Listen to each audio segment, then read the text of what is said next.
Police का DGP का बात है।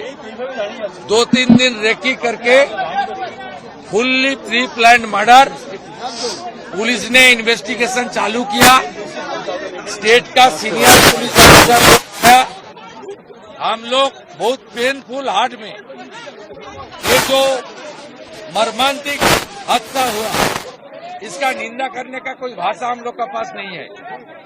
दिल्ली से हमारी गृह मंत्री से लेकर राष्ट्रीय अध्यक्ष से लेकर पार्टी की ओर से ऑनरेबल एमपी पार्टी का जीएस ज्योतिर्मय सिंह महातो जी और कम से कम 20 चुने हुए विधायक सब अपने अपने क्षेत्र छोड़कर ये जो हुआ है इसके लिए परिवार का साथ और हमारी वार्कर का साथ रहने के लिए आया है।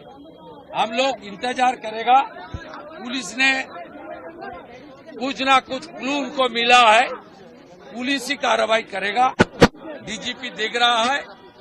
एक हमारी आईपीएस हमारी लीडर भारती गिस जी ने पुलिस का जो इन्वेस्टिगेशन और बीएनएस की अंदर क्या क्या हो सकता है वो उसको बारे में जानकारी इकट्ठा करेगा। बंगाल तो जनता भी सुरक्षित नहीं है। ऐसी घटना हुआ है कि 15 साल का महाजंगल राज का एक कुफल का नतीजा है।